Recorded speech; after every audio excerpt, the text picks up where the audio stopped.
Graça e paz, amado e amada de Deus, esse é o encontro com a Palavra de Deus em família. Vamos orar?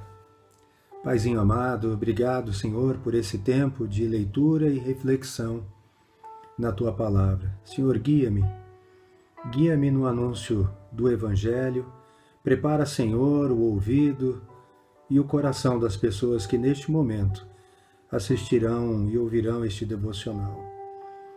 Pai, que Teu Santo Espírito haja em mim e nesses amados que aqui estão, reunidos e Te ouvindo. Pai, edifica-nos por Tua Palavra, revela-nos o Teu Filho, por meio de quem nós temos a vida, Pai, a vida eterna, o perdão dos pecados, a reconciliação com o Senhor, Pai. Perdoa os nossos pecados, as nossas falhas. Somos imperfeitos, Pai, mas dependemos totalmente de Ti e declaramos o nosso amor pelo Senhor, ó Deus. Obrigado por Tua misericórdia, por Tua bondade.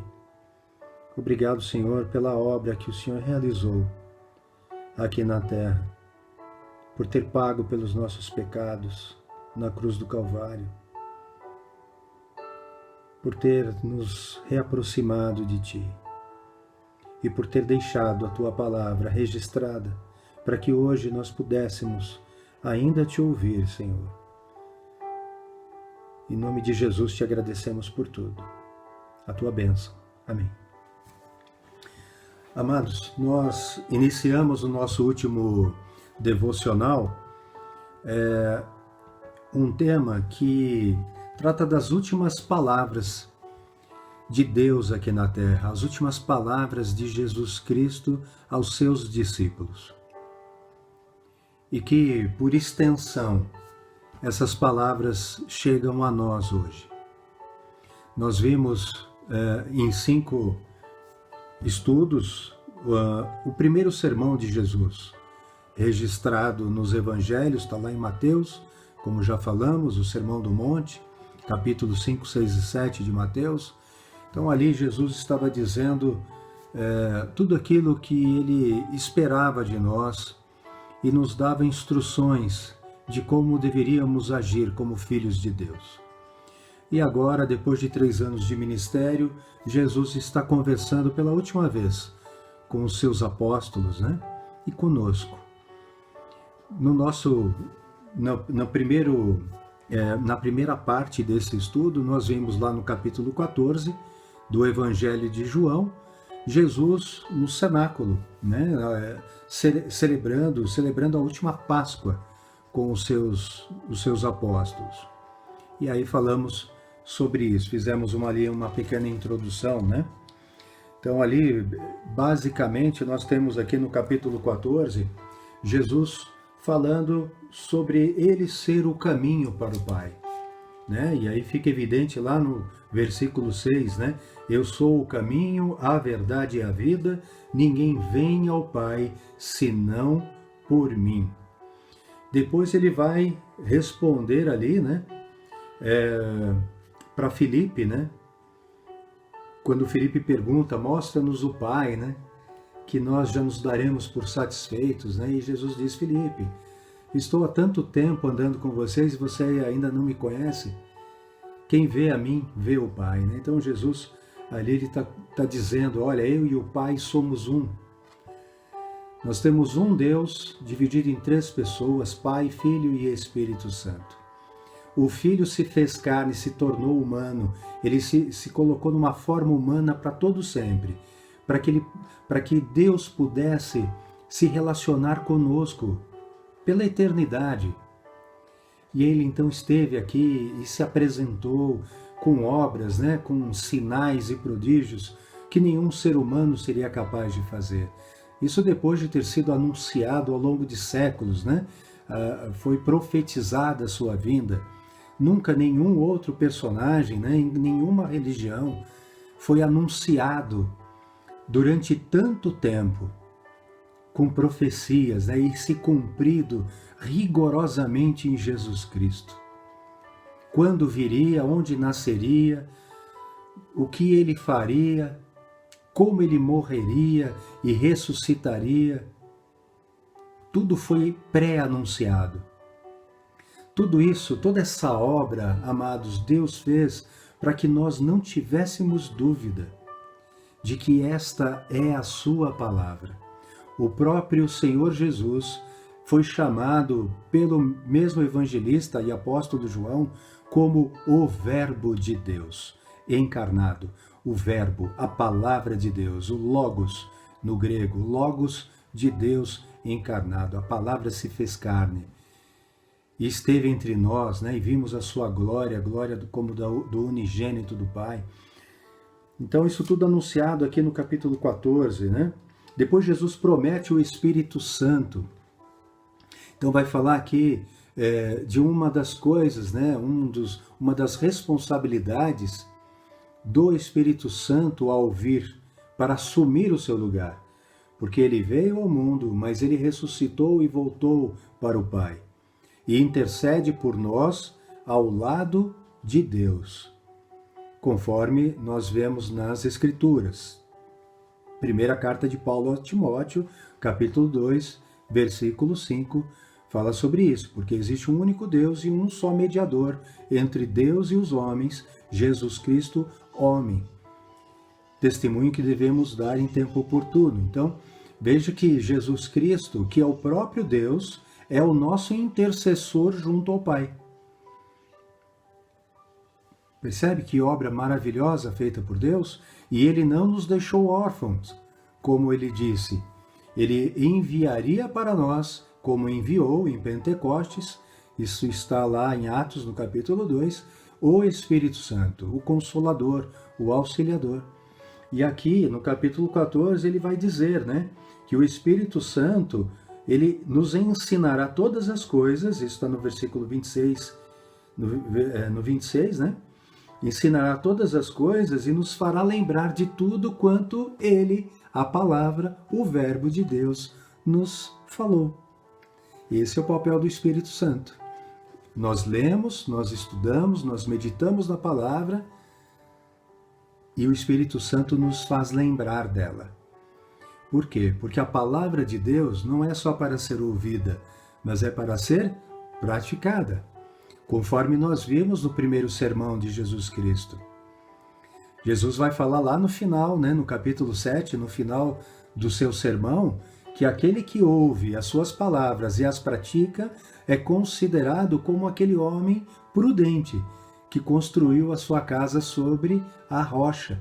Por isso vieram os ventos, as tempestades, deram com força sobre aquela casa, mas ela não ruiu, porque ela estava construída sobre um alicerce sólido, sobre a rocha de Israel, sobre Jesus Cristo, sobre a sua palavra.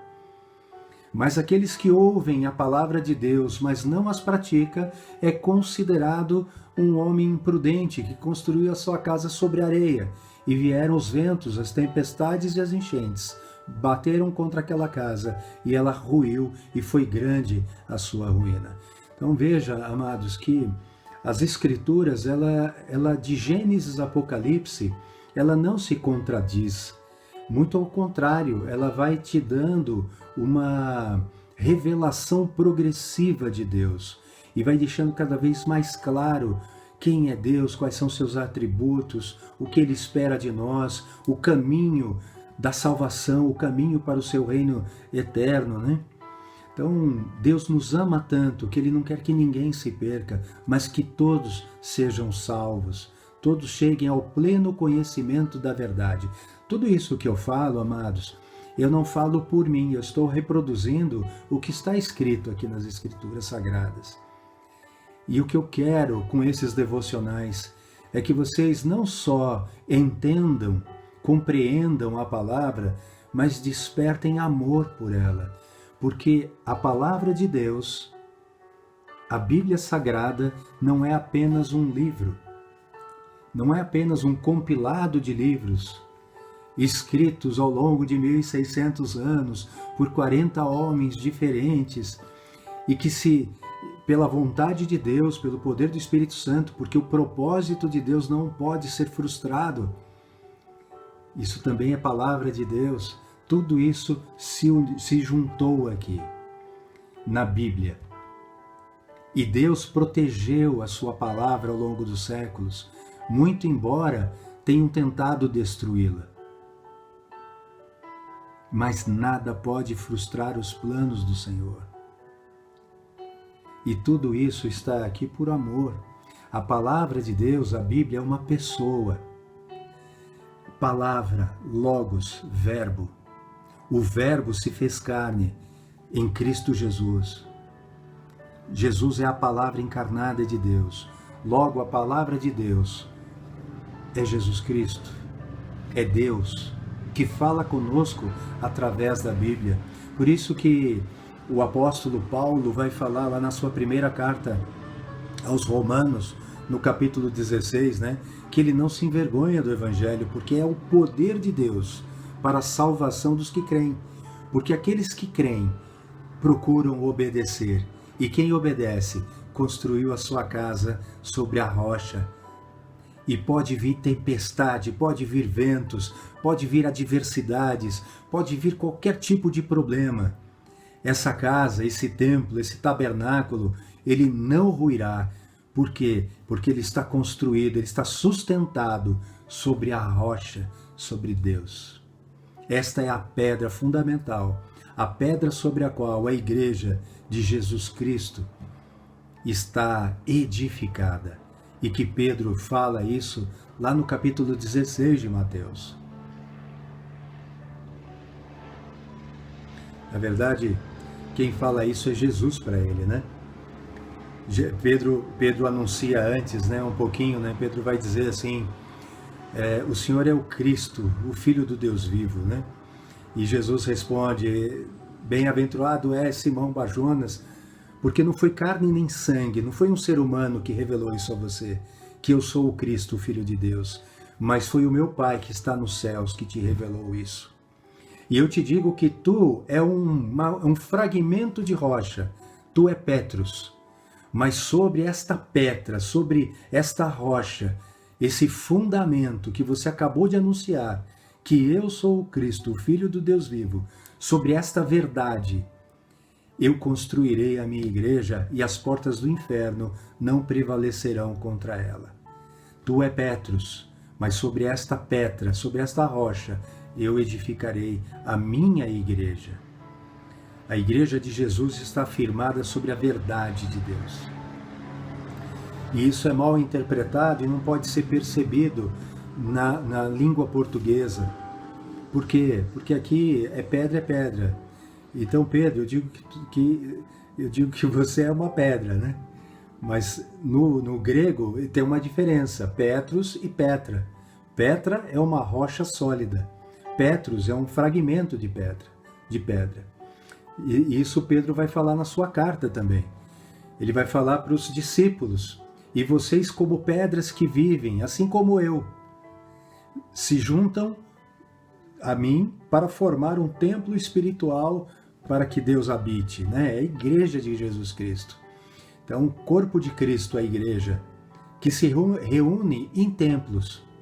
O templo não é a igreja, a religião não é a igreja, mas aqueles que seguem a palavra de Deus formam a igreja de Jesus Cristo. São pessoas que se unem, pequenas pedras, vários Petros que se unem e se juntam e formam então um templo espiritual para que Deus habite.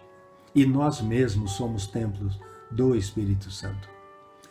Amados, então vamos lá ao nossa continuação. Hoje é o capítulo 15 de João. E Jesus começa dizendo assim, eles saíram agora do tabernáculo, né? E estão caminhando para o Getsêmani. E Jesus continua conversando com eles e conosco.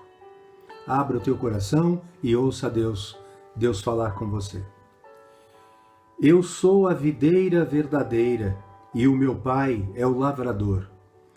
Todo ramo que estando em mim não der fruto, ele o corta. E todo o que dá fruto, ele limpa, para que produza mais fruto ainda. Amados, olha só o que Jesus está dizendo, né? Se nós que nos chamamos cristãos estivermos de verdade juntos, né, em Cristo Jesus, na videira, e não produzirmos frutos, o que acontece com o ramo que não produz fruto? O jardineiro, né, o lavrador vai lá e corta esse ramo, esse galho, porque ele não está produzindo, e joga fora. Só que o galho fora da videira, o que acontece? Ele seca. E Jesus está dizendo aqui, né, que se não produzir fruto, o lavrador vai cortá-lo. Mas se você produz fruto, sendo o corpo de Cristo, estando na videira, produzir fruto, o Pai vai e te limpa para que você produza mais frutos ainda. Jesus uma vez contou uma parábola que dizia assim que Deus, na verdade, né, o proprietário, o patrão, deixou ali 1 talento para um, né, 2 talentos para outro e 5 talentos para o outro. E aí então ele viajou e ficou muito tempo fora. E aí cada um desses empregados fizeram algo. Então aquele que recebeu 5 produziu mais 5. O que recebeu 2 produziu mais 2. Ou 3 produziu mais 3. Mas aquele que recebeu 1 não fez nada com aquilo, enterrou. E aí quando o patrão chegou, ele falou: tá aqui o talento que o senhor me deu, devolva ao Senhor. E aí Deus vai dizer para aquele que tinha 5 e produziu mais 5, servo bom e fiel. Foste fiel no pouco, sobre o muito te colocarei. Ao que produziu 3 ou 2, servo bom e fiel, sobre o pouco eu te coloquei, né? Mas você foi fiel, então agora sobre o muito eu vou te colocar também. E aquele que não produziu nada, o patrão falou assim: servo inútil e preguiçoso. Gente, servo inútil e preguiçoso. No final, o que aconteceu? Ele pediu para que os seus funcionários, né? Então entenda, talvez os anjos do céu, vá lá e tire o único talento dele e jogue-o para fora, onde há trevas, choro e ranger de dentes. Amados, veja que é importante para aqueles que se dizem cristãos que produzam fruto. Nós não fomos escolhidos para o reino de Deus para ficarmos aqui na terra sem produzir nada. Nós somos chamados para um trabalho. Deus nos chamou para salvar outras pessoas, para anunciar o Evangelho, para produzirmos frutos, para darmos exemplo. Entende? E aí então, verso 3, vocês já estão limpos por causa da palavra que lhes tenho falado. Permaneçam em mim, e eu permanecerei em vocês. Como o ramo não pode produzir fruto de si mesmo, se não permanecer na videira, assim vocês não podem dar fruto, se não permanecerem em mim. Amados, olha que coisa interessante, né? Jesus fala: vocês já estão limpos por causa da palavra que eu vos tenho falado. Veja que a palavra, ela limpa. Por que ela limpa? Porque ela elimina todo o engano, toda a dúvida. Ela faz com que você não seja enganado. Ela faz com que você consiga fazer uma autorreflexão. O que é que eu estou fazendo de forma contrária ao que Deus quer que eu faça? Deus pediu para eu adorar apenas a Ele. Deus pediu para que eu confiasse apenas nele. Deus pediu que eu não adorasse imagens de escultura, nem imagens nenhuma, que eu não me ajoelhasse diante delas, que eu não adorasse e não prestasse culto a elas. Será que eu estou fazendo isso? Será que eu tenho um ídolo, né? Que pode ser um filho, a esposa, o marido, o trabalho, as riquezas? Será que existe alguma coisa que esteja à frente de Deus? Qualquer coisa que eu idolatre, um artista, o que toma o meu tempo com o meu Pai Celestial? Por que eu não tenho tempo de ir no culto, louvá-lo, adorá-lo, agradecê-lo uma vez na semana, por 1, 2 horinhas? Porque eu prefiro o quê? O futebol? Por que eu não leio a sua palavra? Porque eu fico 4 horas assistindo novelas? Ou assistindo filmes ou séries? Ou jogando videogames? Ou qualquer outro tipo de atividade? Fico horas nas redes sociais, mas eu não tenho tempo para orar, para conversar com meu Pai, para meditar na sua palavra. Então veja, amados, quantas coisas podem estar ocupando o teu coração no lugar de Deus. Mas Jesus está dizendo, né? Vocês estão limpos pela palavra que eu tenho dito, se vocês têm ouvido, se vocês têm lido e se vocês têm praticado.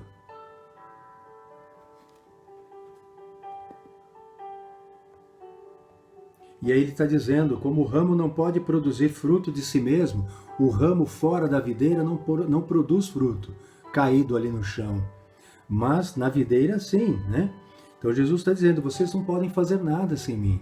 Se vocês não estiverem em comunhão comigo, vocês não vão produzir os frutos que eu espero. Não estou falando de outros frutos, né? Você pode trabalhar, Deus permite que o bom e o mal progridam na vida. Tanto aqueles que vão se perder, que serão condenados por estarem afastados de Deus e andando em caminhos contrários, quanto aqueles que estão na presença de Deus. Deus é bom, Ele faz chuva e sol sobre justos e injustos. Ele permite que todo mundo tenha uma vida boa aqui e passe por dificuldades que são normais do mundo por conta do pecado, né? O pecado é que produz todos os males que existem no mundo, não é Deus. O fato é que aqui Jesus está falando do fruto que vai ser útil para a eternidade, que vai ser útil para os irmãos, que é o trabalho para o qual o Senhor nos chamou. Nós fomos salvos para isto. Verso 5. Eu sou a videira, vocês são os ramos. Quem permanece em mim e eu nele, esse dá muito fruto. Porque sem mim vocês não podem fazer nada. Se alguém não permanecer em mim, será lançado fora, à semelhança do ramo, e secará.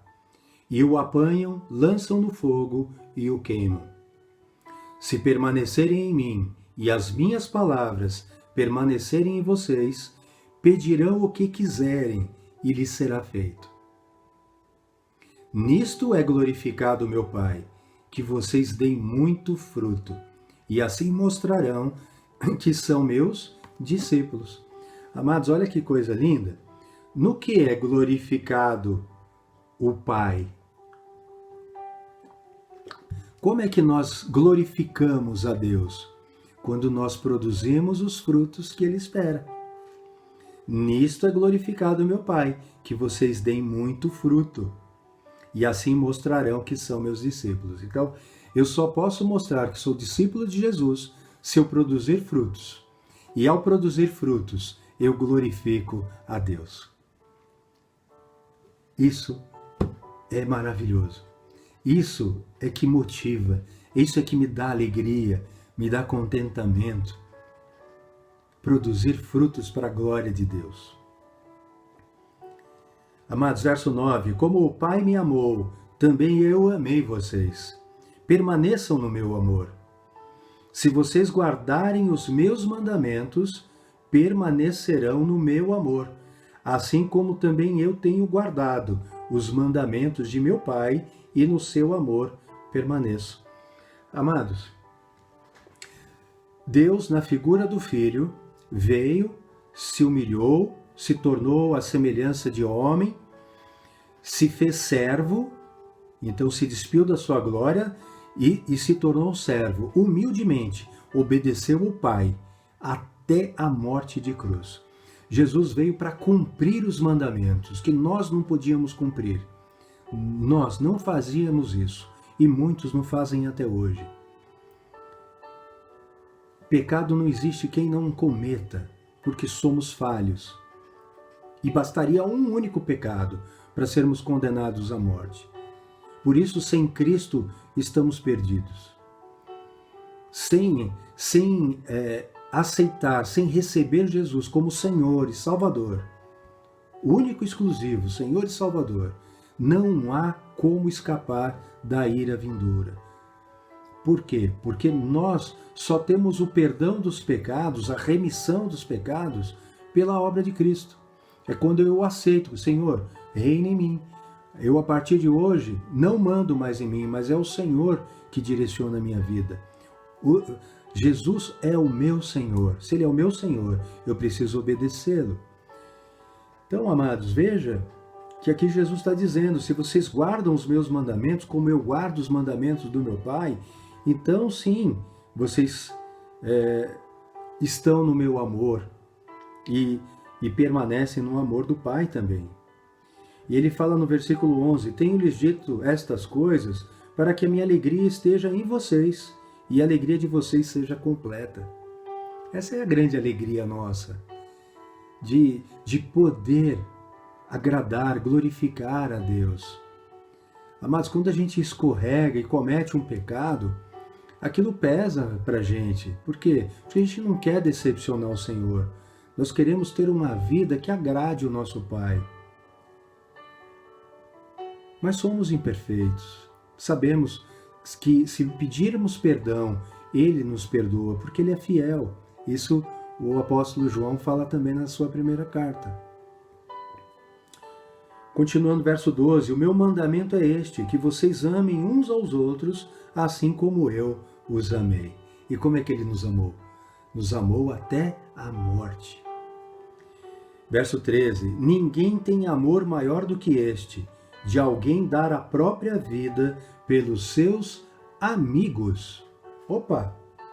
Vocês são meus amigos, se fazem o que eu lhes ordeno.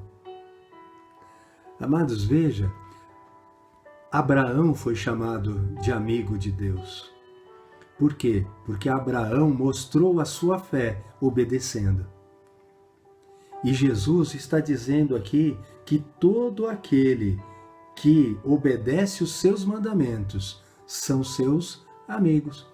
Por isso que a gente vai ver lá na carta de Tiago que quem é amigo do mundo é inimigo de Deus. Não dá para ter dois senhores. Ou você é amigo do mundo, ou você é amigo de Deus.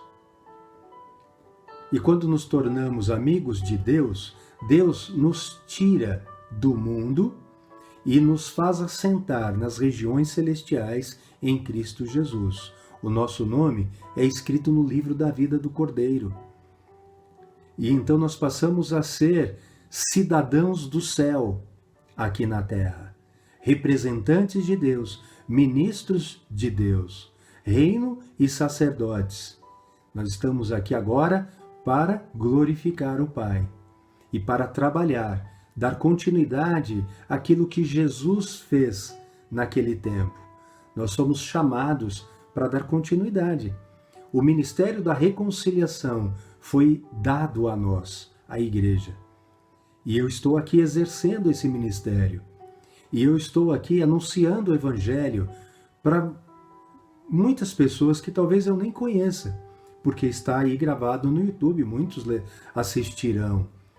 Agora, aqueles que são de Deus serão tocados pelo Espírito Santo. Se arrependerão, se converterão e passarão a fazer o que eu faço, depois de capacitados pelo próprio Deus. Deus precisa de pessoas com o coração disposto. Senhor, eis-me aqui, envia-me a mim. Usa-me segundo a tua vontade, segundo os dons que o Senhor me deu, segundo os recursos que o Senhor colocou em minhas mãos. Por isso, cada um vai atuar de um jeito. Alguns vão para o ministério de oração, orar pelas pessoas. outros vão para um ministério social, cuidar de pessoas. Outros vão pregar a palavra, outros serão evangelistas. Outros vão cuidar de N coisas, porque a igreja necessita de muita coisa. Às vezes até financiar, né? Algumas pessoas têm mais posse e vão financiar. Vão financiar, por exemplo, o trabalho missionário, que envia então os evangelistas para fora do país ou para o interior do Brasil, para levar a palavra de Deus às pessoas que ainda não ouviram, ou que ainda não se converteram a Deus. E por que esse trabalho é tão importante e urgente, amados? Porque todos os dias as pessoas nascem e morrem. Todos os dias tem gente nascendo e gente morrendo. Quem morre não tem mais tempo de nada. Se não morreu em Cristo Jesus, acabou, não tem mais chance para esta pessoa. Agora, não cabe a nós também julgarmos quem é e quem não é salvo, porque o coração de cada um só Deus conhece. Às vezes a pessoa no leito de morte, que já não consegue nem falar, mas em pensamento se arrepende sinceramente dos seus pecados e aceita Jesus como seu Senhor e Salvador. Naquele momento, pela graça de Deus, e é salvo. Então não cabe a nós julgarmos. Mas Deus conhece o coração, os propósitos do coração, da mente, dos pensamentos. Deus sabe de tudo. Continuando aqui, meus amados, estávamos aqui em... amigos de Deus, né? Já não chamo vocês de servos, porque o servo não sabe o que o seu senhor faz, mas tenho chamado vocês de amigos, porque tudo o que ouvi de meu Pai, eu lhes dei a conhecer.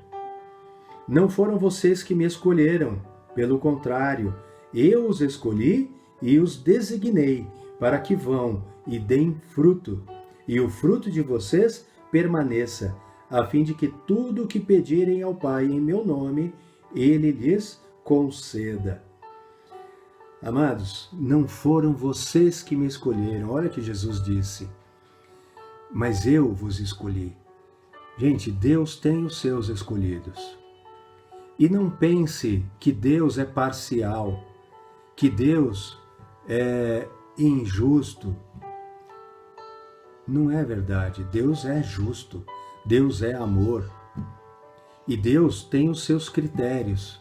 Eu não me preocupo quais são os critérios de Deus. Eu não sei por que eu fui escolhido. Um pecador, né? Errei demais na minha vida. Eu não sei por que Deus me escolheu, mas Ele me escolheu. E quanto mais eu reconheço, né, o meu pecado, mais eu enxergo a sua graça sobre a minha vida. A quem muito foi perdoado, muito ama. Então eu sei o quanto de pecado pesava contra mim. E Deus me escolheu. E por que eu sei que Ele me escolheu? Por tudo isso que eu estou fazendo. Pela revelação que Ele colocou no meu coração. Por eu ter buscado o Senhor de todo o meu coração, em espírito e em verdade. Por eu ter declarado, Senhor Jesus, a partir de hoje, o Senhor é o Rei da minha vida. O Senhor reina em mim. O Senhor agora é o meu Salvador. Entra no meu coração, faz morada em mim. Me ajuda, Pai, nas minhas fraquezas. Me direciona. Me ajuda no meu processo de santificação. Me usa de acordo com a Tua vontade, com o Teu propósito, segundo os dons que o Senhor me deu, os talentos, os recursos que o Senhor colocou nas minhas mãos. Pai, eu quero Te servir a partir de hoje. E aí eu digo, eu quero Te servir a partir de hoje. E aí Ele vem e me diz, eu já não te chamo de servo, mas de amigo. Porque tudo aquilo que eu ouvi do meu Pai, eu deixei você conhecer. Entende isso, amados? Que isso entre no teu coração. Continuando, verso 17: o que eu lhes ordeno é isto, que vocês amem uns aos outros. Se o mundo odeia vocês, saibam que antes de odiar vocês, odiou a mim. Se vocês fossem do mundo, o mundo amaria o que era seu, ou seja, o mundo amaria você, ou vocês, mas vocês não são do mundo. Pelo contrário, eu do mundo os escolhi, e por isso o mundo odeia vocês. Amados, as pessoas, quando Jesus está falando odiar, é o rejeitar a palavra de Deus. É ou não é verdade? O mundo não rejeita a palavra de Deus? A gente fala e as pessoas não querem ouvir. Aí, lá vem você de novo com isso. Ah, não quero ouvir nada de religião. Mas eu não quero falar de religião, eu estou falando de Deus. Não quero, irmão, não quero ouvir falar sobre isso, Rogério. Não quero saber. O mundo odeia a Deus. Eles amam da boca para fora, mas na verdade rejeitam a Deus. E Jesus está falando, então olha, não se preocupa com isso não. Eles rejeitaram primeiro a mim. Mas vocês não são do mundo. Por isso eles vão rejeitar o que vocês dizem. É isso que Jesus está dizendo. Mas Jesus fala, olha, vocês não são do mundo. Eu escolhi vocês do mundo. Eu tirei vocês do mundo. Aí ele vai dizer no verso 20, lembrem-se da palavra que eu disse a vocês. O servo não é maior do que o seu senhor. Se perseguiram a mim, perseguirão vocês. Se guardaram minha palavra, também guardarão a de vocês. Amados, aqui então tem um entendimento muito profundo. Por quê? Porque quando a gente começa a falar da palavra de Deus, algumas pessoas não vão dar ouvidos. E Jesus está dizendo aqui, mas não se preocupe, não fique frustrado se as pessoas não se converterem a mim, porque eles também me rejeitaram. E você não é maior do que eu. Se rejeitaram a mim, vão rejeitar você também. Se rejeitaram a minha palavra, vão rejeitar a tua palavra também. Mas se guardaram a minha palavra, então porque muitos acataram naquele tempo a palavra de Deus. E se acataram a minha palavra, muitos também vão acatar a palavra que você disser do Evangelho. Então, tenha bom ânimo, continue pregando o Evangelho.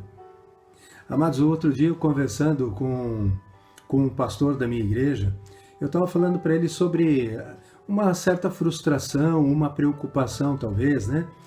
Falei assim, olha, pastor Cláudio, quanto tempo eu tenho que ficar insistindo, levando a palavra de Deus a uma pessoa? Porque às vezes a gente fica anos falando, mas a gente não vê fruto. O que é o fruto, né? Não vê arrependimento e conversão a Deus. Não vê a pessoa aceitar Jesus Cristo de verdade no seu coração. E aí então ele me disse assim, falei assim, Rogério, enquanto as pessoas estiverem dispostas a ouvir, este é o motivo pelo qual você deve continuar a pregar. Mas isso me trouxe um alívio enorme. Até porque Jesus está dizendo aqui, sem mim você não pode fazer nada. Na verdade, não sou eu, não é pela minha inteligência, sabedoria ou estratégia humana que alguém será salvo, mas pelo poder de Deus no coração daquela pessoa. O Espírito Santo é que faz a obra. Eu só preciso anunciar o Evangelho. Apenas isso. Porque o restante é de cada um. A salvação é individual e não cabe a mim. É o poder de Deus na vida dessas pessoas. Continuando aqui, amados.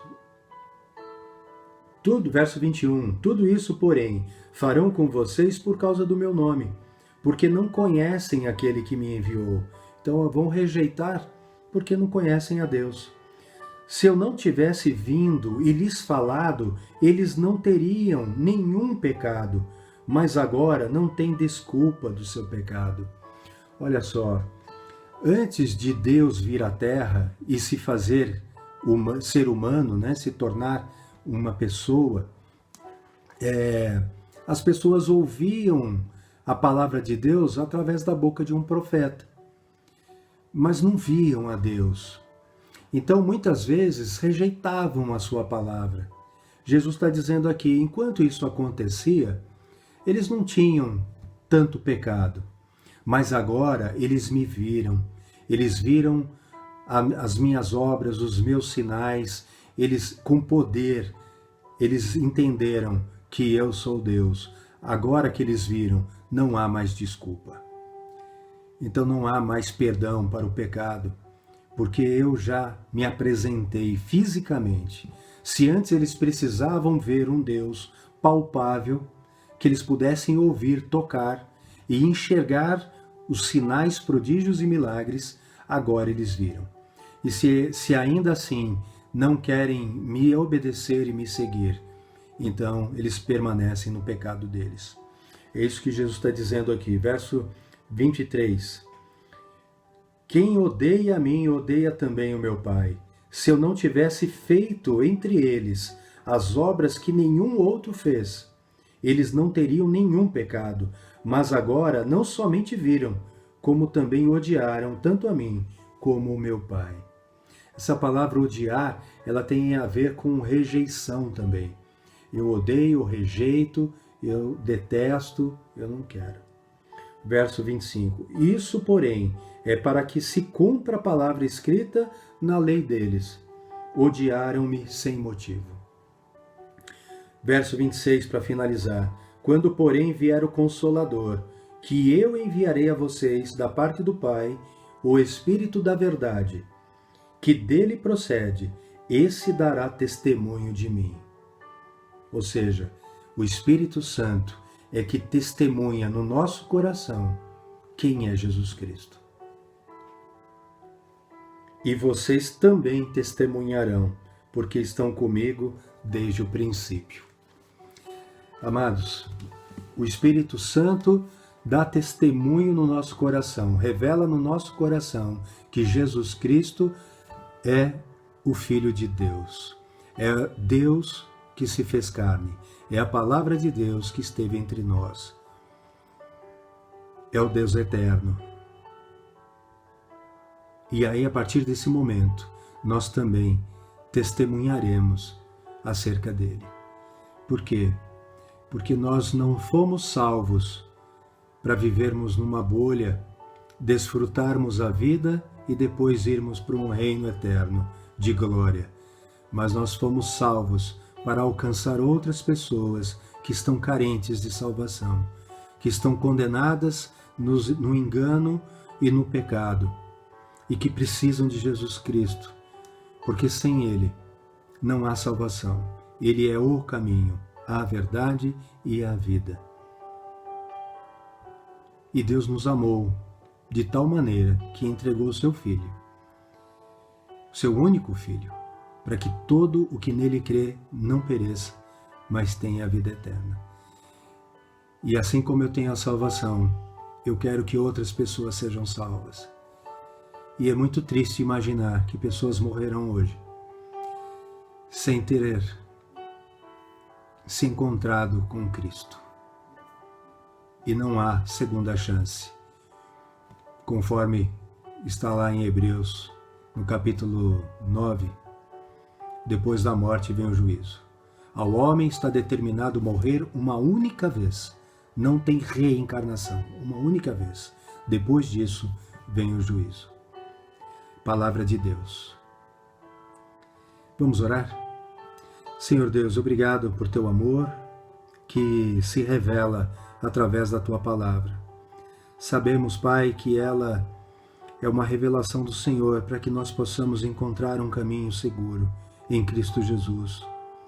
Porque através dele, pela fé nele, nós recebemos o poder de nos tornarmos teus filhos, Pai. Não éramos, mas agora somos. Antes não éramos povo, agora somos. Pai, obrigado por tanto amor. Obrigado por ter feito tudo aquilo que para nós era impossível. Pai, abençoa o coração, a mente de cada um desses amados que está acompanhando esses devocionais. Revela, Senhor, no coração de cada um deles o Senhor Jesus Cristo. Que haja o quebrantamento, que haja arrependimento, Pai, conversão e salvação. Pai, os campos estão cheios, mas os trabalhadores são poucos. Pai, ganha a vida dessas pessoas, Pai. Traz trabalhadores para a tua seara, Senhor. Porque há muita colheita, há muito o que fazer, ó Pai. Chama cada um para trabalhar no teu corpo, de acordo com o dom, talento e recurso que o Senhor mesmo tem colocado em nossas mãos. Porque tudo vem de ti, é por ti e para ti. Em nome de Jesus. Amém. Amados, uma semana de bênçãos, na graça e na paz do Senhor. Amém.